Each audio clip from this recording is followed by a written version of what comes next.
Baby আমাকে এটা কিনে দাও, বেবি আমাকে এটা কিনে দাও। ডাবল টাইমিং করছে, ভেরি ব্যাড ছেলেটার জন্য। হ্যালো, আচ্ছা ঠিক আছে, আমাকে এমার্জেন্সি যেতে হবে, আসছি। আরে রিমি, এটাই তো সুযোগ, কাজে লাগাতে হবে। হ্যালো মিস্টার, আপনি কি আপনার গার্লফ্রেন্ডের এমার্জেন্সি কি দেখতে চান? তাহলে চলুন আমার সাথে। 3, 2, 1 স্টার্ট। কোথায় যাচ্ছি আমরা? আসুন আমার সাথে, এটাই রুম। এখন দেখবেন আপনার গার্লফ্রেন্ডের এমার্জেন্সি প্রবলেম, যার জন্য সে চলে এসেছে। জিসানের বাচ্চা, একটা গার্লফ্রেন্ড দিয়ে তোর হয় না, কয়টা লাগে? শয়তান, চিটার, বাটপার।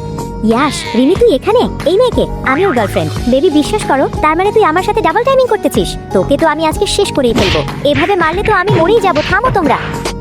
ও আমার সাথে চিট করলো। মনের ইচ্ছে মতো রাগ মিটিয়েছি, এখন আমি কি করব? এই মেয়ে, তুমি একদম ঠিক কাজ করেছো, গুড জব। এটা রাখুন, আমি দেখছি, ওকে আবার দেখে নিতে হবে। এই যে শুনছেন, আমার ফেসের তো 12টা বাজিয়ে দিয়েছে। কি কেমন লাগলো সারপ্রাইজটা? সব তোমার প্ল্যান ছিল। সময় আসুক, আমিও দেখে নিব। খবরদার এই বাজে হাতে আমাকে টাচ করবি না। আমি বাদে কোথায় যাবে তুমি? কোথায় যাওয়ার জায়গা আছে তোমার? এদিকে আসেন। এই দেখ, আমার বয়ফ্রেন্ড তোর থেকে হ্যান্ডসাম আর রিচ। আমাকে কি এতটাই বোকা মনে হয়? এই ছেলে তোমার বয়ফ্রেন্ড? জেনি ইয়াশকে নিজের বয়ফ্রেন্ড প্রুফ করার জন্য কিস করে বসে। সরি, চলো আমার সাথে।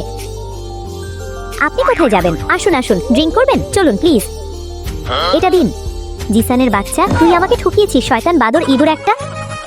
আরে আমি সেই লোক না। কোথায় যাচ্ছেন? চিটারদের জুতা পিটা করবেন? খুব সুন্দর কথা। আরে এদিকে আসো, বসো এখানে। কোথাও যাবে না, ফোন শেষ করে আসছি। কে আপনি? শালা, তুই আমার ইমোশন নিয়ে খেলেছিস? আরে কে আপনি? সরি ভাই, ও একটু বেশি খেয়ে ফেলেছে। এইরকম মজার লাভ স্টোরি মিস না করতে চাইলে এক্ষুনি লাইক দিয়ে চ্যানেলটাকে সাবস্ক্রাইব করে ফেলো।